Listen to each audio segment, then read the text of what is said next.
So today I'm talking about creativity and how important it is when drawing and making art. I think that being creative takes a lot of different things, but the most important thing, in my opinion, is imagination.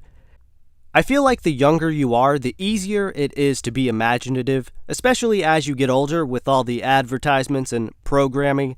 When you're younger, you're not exposed to all of this outside stimulation, and so you have the time to just look into space and zone out and really create a world in your head. That's what I would do, especially when I was in class. I would sit there and stare at the wall and imagine some kind of fantasy world and draw it.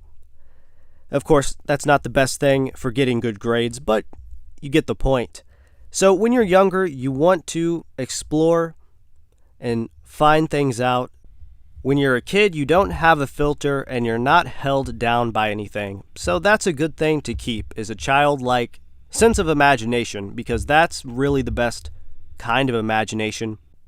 I don't think just drawing a lot fully determines if a person will be creative or not, but there are a lot of people out there who are genius creatives who don't even draw, but if they did start drawing, they would be master artists.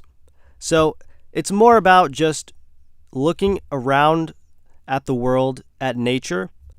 Take everyday items or objects you would see and find a way to put a spin on it. Add something to it, and that's a good way to be imaginative. And what I would do is maybe look at something outside, for instance, an anthill, and pretend I'm a small person, and there's these small humans that are taking over this anthill. That's just something, I would imagine a lot of that stuff when I was in class. And I've shrunk down and I'm inside of the grass, and there's these ladybugs and little worms that I have to deal with and fight off and find my way out. Create little machines that can shrink me and make me back into a normal size. Stuff like that. And that is what I do now still. Similar to what I drew on this page, these tiny little people trapped inside of these fruit. That's what I like drawing, and I find that the weirder stuff that I create, the more creative I am. And so that's the key to being imaginative. It's staring at a wall and daydreaming, imagining a world. It is difficult. It's not easy, right? But after you do it a lot, it becomes easier. Like anything, with drawing itself, the more you draw, the better you become at it.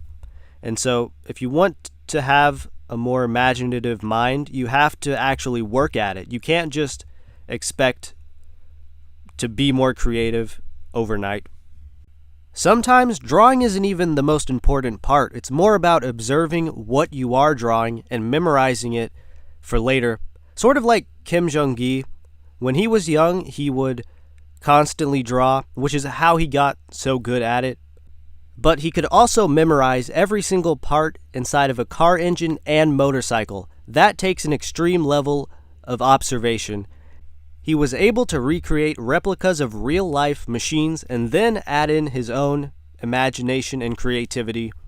Now, obviously, drawing every single part of a car engine is pretty difficult unless you're a mechanic, so I would suggest focus on imagination. Focus on creating something weird or strange.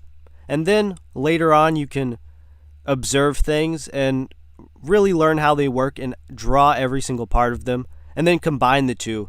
So you can draw hyper realistic or just be able to understand what you're drawing, and then you can put a creative twist on it.